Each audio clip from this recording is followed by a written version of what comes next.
It's August 2nd, and it's time for another garden update. It's been about, I guess, 10 days since the last one, and we'll start with the carrots. I planted these 14 days ago, and they're coming up not as quickly as I'd like them to, but they are. And so I water them twice a day, in the morning and the evening, and hope for the best. But whatever happens here happens, and because this is all I'm going to be doing for the rest of the season in this bed. My beets are doing pretty good. They are coming around. Let's get in there and look. There's one. So, get my finger out of the way. There we go. So they're starting to fill out and develop quite nicely. Now with my irrigation system, I use that once they've established themselves in any of my beds, whatever I'm growing, because the drip irrigation doesn't get the surface. It pretty much drips and then it leaches out, the water leaches out throughout the bed, but it goes down as well. So you can't use drip irrigation on a newly planted bed because the seeds just don't get the moisture. You just have to water by hand until each of the plants are established. And here are my gold beets. They're a little bit behind the red ones. I think I planted them a week or two later. And then I've got my peas in here. These are snap peas. Now one thing I did with the peas is, first of all, they didn't all come up, so I'm gonna have to plant some more in there, but these are about a week or so germinated. Now, you notice I anchored with some wire, just a anchor, a hook, and I anchored the netting down to the ground in between each of the row of peas. And what will happen is, as they grow, this side will grow up this side of the netting, and the left side piece here will grow up the left side of the netting, and it's really nice and neat, and it's really easy to get into the peas and find the peas to pick them. And they'll get all the way up to there and probably higher by the end of the season. But once they start producing in about 40 or 50 days, I'll have peas for the rest of the season. So my beefsteak tomatoes are done growing, and all that's happening now is they're ripening so I can pick them and turn them into salsa and stuff. So they're doing okay. I'm just not happy with them, and I'm not going to grow these next year. I'm going to go back to big beef. Now something interesting happened in this garden, and yeah, that's a pepper plant. Have no idea how that happened. I've never grown peppers in this bed before. They've all been over there where that mess is. Not really a mess.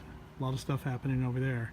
But anyway, so that pepper started here, and I just decided to let it go, and maybe I'll get some more peppers out of that.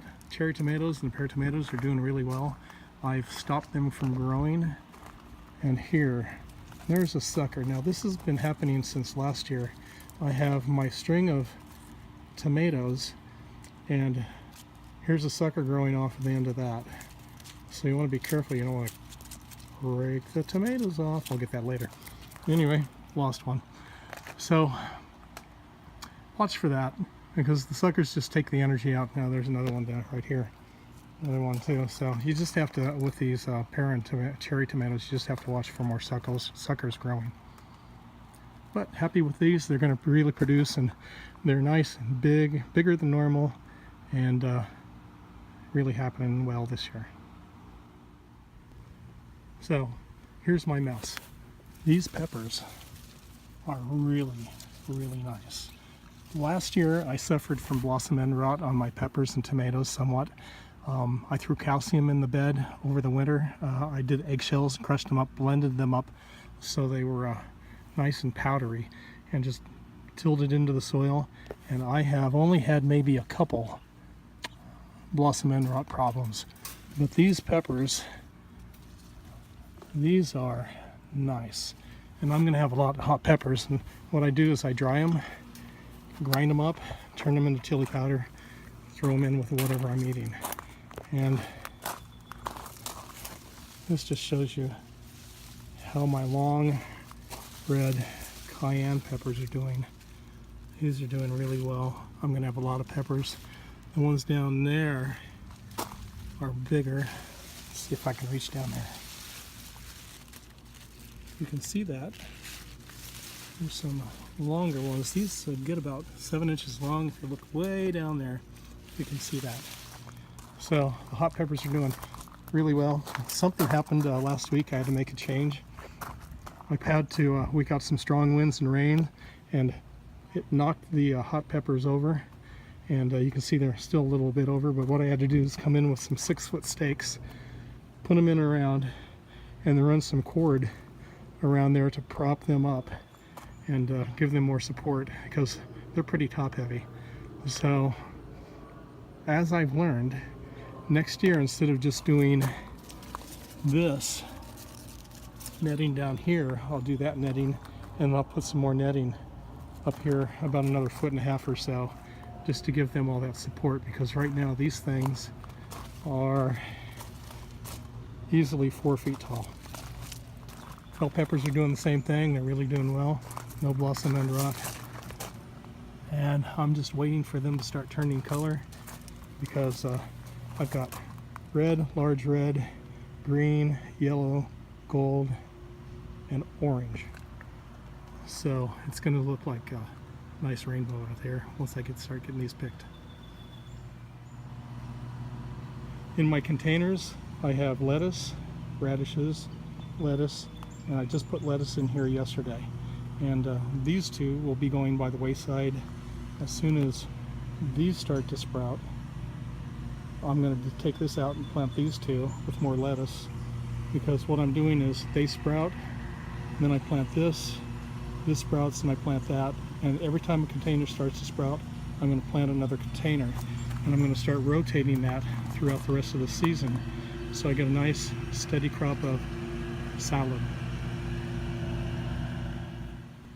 Now for my pumpkins. I'm really proud of these. They're doing well. This bad boy right here, last time we talked, was about as wide as my finger right there, and it's tripled in size.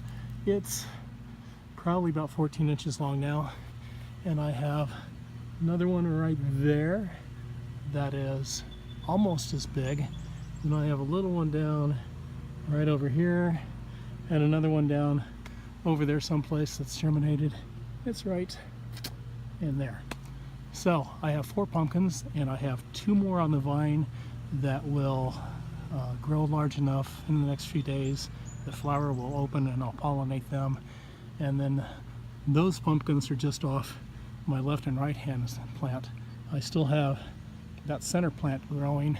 It's up right up in here, and probably in the next week or 2 it will start to develop its own pumpkins as well.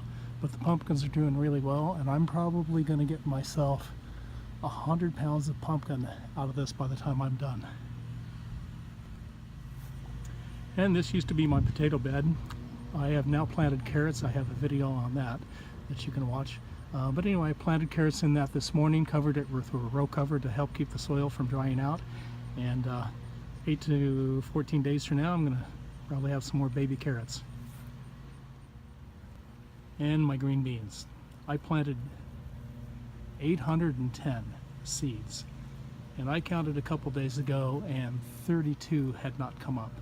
So I think that germination rate is 97%, maybe, something like that, 95, 97%. So really good germination rate. I just kept them wet. I kept the soil watered. I water morning and evening and just let them go.